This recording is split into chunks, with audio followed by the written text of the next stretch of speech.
Sol Sadka, for sharing that. Please stay with us as we come back to you for our next discussion as well. Now, moving to Middle East, Israel has opened the Zikim crossing in northern Gaza to allow humanitarian aid to enter the war-affected region. The crossing will be used permanently, similar to the Kerem Shalom crossing in southern Gaza, which has handled most aid since the October 2023 conflict began. Now, the aid will be transferred by the United Nations and other international organizations following security inspections by Israel's Land Crossings Authority. The opening of Zikim crossings comes amid continued ceasefire violations by Hamas and Israel, including refusal to return the remains of deceased hostages by Hamas. Meanwhile, UNICEF has warned that essential items such as syringes for children's vaccinations and bottles for baby formula are still awaiting entry into Gaza. According to official data reports, the organization is struggling to bring 1.6 million syringes and solar-powered fridges into the region, which have been held up at border customs since August. Responding to UNICEF COGAT, the Israeli military body overseeing aid flows has clarified that Israel does not block syringes or refrigeration equipment, but it only takes precautions to prevent Hamas from exploiting aid for military purposes. Now we welcome back Mr. Sol Sadka. He's a security analyst and author, joins us live from Tel Aviv. Thank you very much, Sol, for staying with us. Now looking at Middle East, how might internal Israeli debates over humanitarian access versus security priorities, how is it shaping the Gaza policy or these entering into Gaza? And looking at this, what does the opening of Zikim crossing reflect now? Yeah, the reopening of the Zikim crossing after a couple of months signifies another stage towards the normalization and the concretization of the extant and established border between what is essentially turning into two Gazas. There are currently two Gazas. You have the Gaza that is controlled by the remains of Hamas, a few thousand armed men who control the population. You then have on the other side of a increasingly demarcated and gradually fortified yellow line, you have Israel-controlled Gaza, which is almost entirely devoid of population and indeed of buildings. There's almost no standing buildings in that area. The Israelis plan, from speaking to people, I can say that the Israelis and their allies are planning on turning the area that they control into essentially a refuge area for any Gazan who wants to leave Hamas control. So by opening the Zikim crossing, you provide further aid, allowing the aid to initially pass through beyond the Israeli border and then beyond that yellow line and into the area where the Gazans are now living, and that's all good news. I would say, indeed, as you asked, is there any internal Israeli debate? Almost none. I would say there's almost no internal Israeli debate. Israelis want Gazans to be supplied with humanitarian aid. Israelis do not want Gazans to be harmed. Gazan civilians should be fed and looked after and cared for and provided with tent and shelter as much as possible. Even despite what happened, the vast majority of Israelis do not want to see any humanitarian suffering beyond what is absolutely required to defeat Hamas. And yet, as this continues, the process will shift. And humanitarian aid will likely, hopefully, start to be shared within the Israeli-controlled zone and within what will hopefully be new homes that will be built there for the Gazans. The Hamas fighters that remain, no one is going to be willing to fight them, since for 11 years before the Gaza war started, there were 4 Israelis, 2 live Israelis and 2 dead Israelis who were being held by Hamas. 4. We are now back to that exact situation, even though Hamas took 251 hostages on October 7th, 2023. We are now down to 4 again.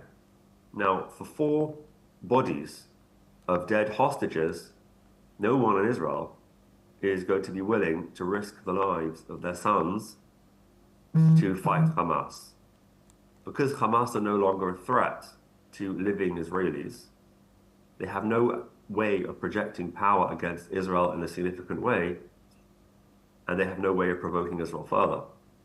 That is to say, there's no prospect of the IDF going back into Gaza and renewing their fight against Hamas, because it's only downside for Israel. It's downside in terms of public perception in the world, because you're going to see again pictures of Israeli soldiers fighting in Gaza, which has caused Israel significant reputational damage due to all the propaganda.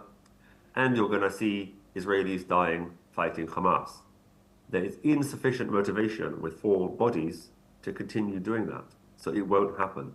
And if Israel aren't going to fight Hamas to remove the relics, the remains, whatever is there, no one else will. The Egyptians, the Turks, the Qataris, the Saudis, nobody. The Americans certainly aren't. No European army is going to come and fight them.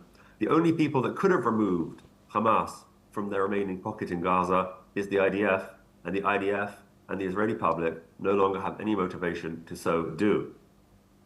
So the only way to end this war fully is by separating Hamas from their final weapons. And their final weapons are not the Kalashnikovs or a few rockets. Their final weapons are what they have always been, which are the people of Gaza.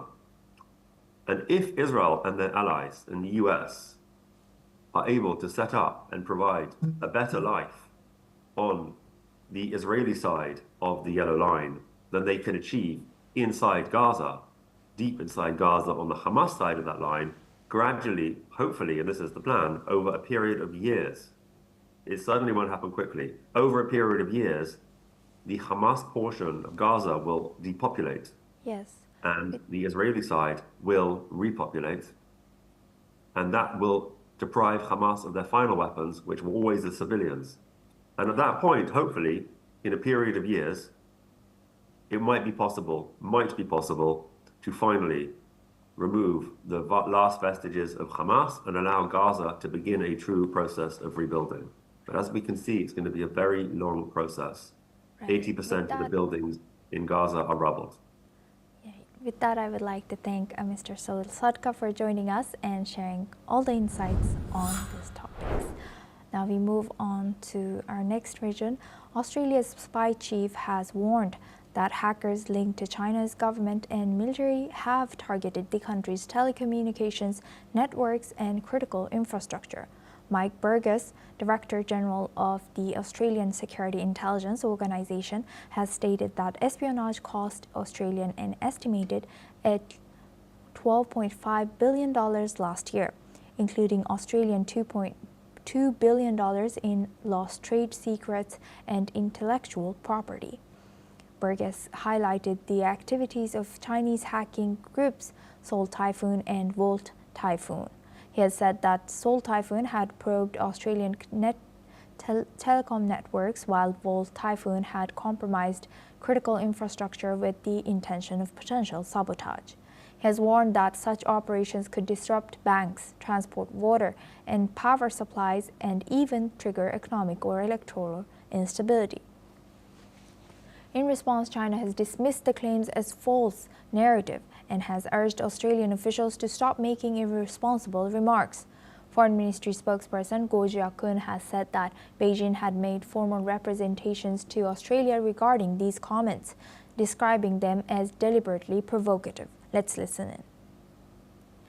你提到的澳方官员今年以来一而再、再而三地发表抹黑中国的言论，散播虚假叙事，蓄意挑动对抗，中方对此坚决反对，已向澳方提出交涉。我们希望澳方有关官员停止发表不负责任的言论，多做有利于中澳关系健康发展的事。 Now for this discussion, we welcome Dr. Satoru Nagao. He's a fellow at Hudson Institute, joins us live from Tokyo. Thank you very much, Doctor, for joining us again. Now looking at this, how could Australia's public accusations against Chinese-linked hackers, how do you think this is impacting their relations? And what policy measures should Australia adopt to strengthen their cybersecurity while avoiding escalations with China? I think this is the honest analysis of the Australian side, because now the cyber terrorism, cyber attack is indeed a very important part of the military operation. Each one of the incidents in the peacetime is very small. For example, the down the system of the train system, or the airplane, or the power plant, or the personal computer. But anyway, one by one is a very small incident. But we can imagine if this incident has happened at the same time, this impact is very big as a military operation. That's why currently any army in the world are researching about cyber attack. That is main weapon. In case of China, of course they try to do that because they know how important this method is. So that's why it is natural if China attacks Australia's infrastructure because for a long time they have committed. And indeed, this is very important for Australia because for a long time, many countries around China, including Australia, rely on trade with China. That's why they hesitate to say so clearly. But recently, China's arrogant attitude towards other countries was very clear, and so that's why they start to say their analysis very honestly. The feature of the cyber terrorism is it is not easy to identify who commits such kind of attack. But view from the motivation, view from the routes they are using, gradually they can identify this came from China.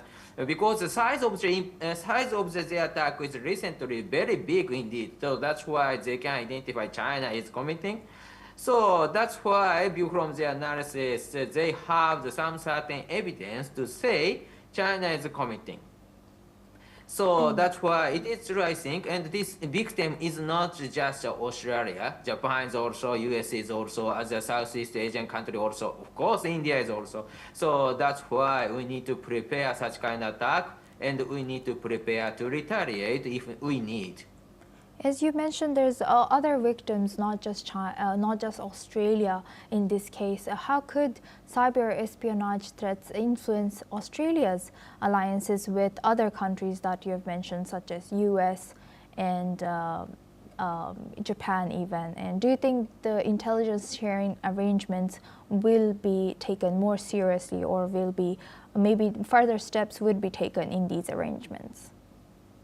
This is, of course, if Australia and the other countries share the same problem, of course, such situations strengthens the relation naturally. But at the same time, sharing information, especially sensitive information, demand something, how to maintain the secret or something, this kind of rule or system is needed. But in case of Australia and the US or this country forms Five Eyes, there is no problem in this case. Five Eyes is consisted by US, British, Australia, Canada, New Zealand. This country can share the sensitive information as a Five Eyes or as a framework also. In case of Japan, that is a problem because Japan lacks intelligence service as a big organization. Very small one exists, but small one and separated each ministry. That's not good to share the information. And the law related with managing the sensitive information is lacking. So for spies, there is no reason the police arrest that spy because of spying, because the spy is not prohibited in Japan.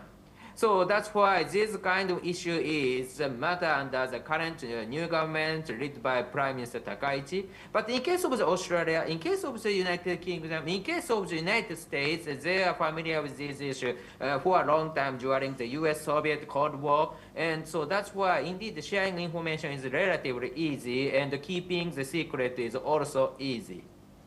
Right. With that, I would like to thank Dr. Satoru for sharing that insight. Please stay with us as we come back to you for our next discussion as well.